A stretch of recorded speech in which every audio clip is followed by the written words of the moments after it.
The second day of my journey through the southern part of Oregon and into the desert had been an adventure for sure. Now, with the sunlight fading behind the mountains to the west, I found myself over 100 miles from the nearest town in a remote desert area called Mickey Basin. This would be my home for the next 11 days, while I filmed an art project my friend Bill Weatherspoon and some of his friends would be creating. Just as Bill and his son Miles finished helping me set up my tent, Bill's friends from Fairfield, Iowa, his hometown, drove into the campsite.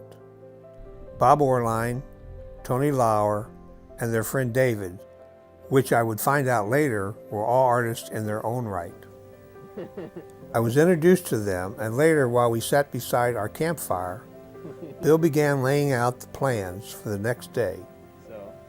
This was the first time I actually understood what the art project was going to be. To my surprise, it had nothing to do with painting on canvas.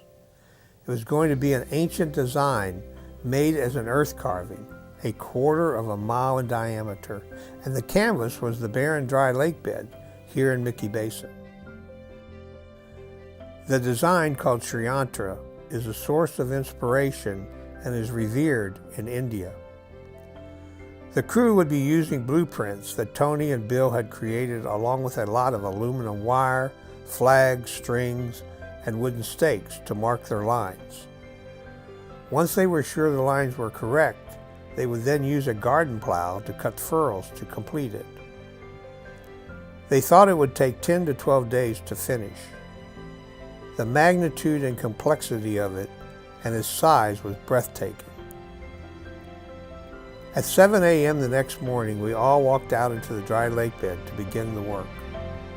Bill had decided that ancient principles would be used to correctly lay out and make the design. He decided where on the dry lake bed the middle of the design he called the bindu would be placed. A pole was placed at the center. Then wire was fastened to the pole and tied to a stake so that a circle could be drawn around the pole on the ground. The crew of Bob, Tony, and David then marked the lines as a ceremony depicting the beginning of the work of creating the Sri Yantra. This pole and the circle around it would allow the sun, which was just rising above the mountains in the east, to cast a shadow from the pole across the circle to the west. Then, as the sun moved to the west, in the afternoon, it would cast a second shadow to the east on the circle line.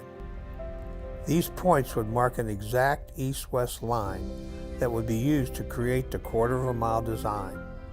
This would take most of the day as the sun moved from east to west.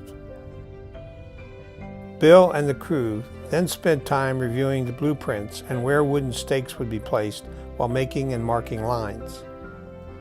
The crew began pulling aluminum wire from that center pole 1/8 of a mile in several directions that would begin the marking process. Almost to the edge? The longest one is 525, so it's only 75 feet in. I got it.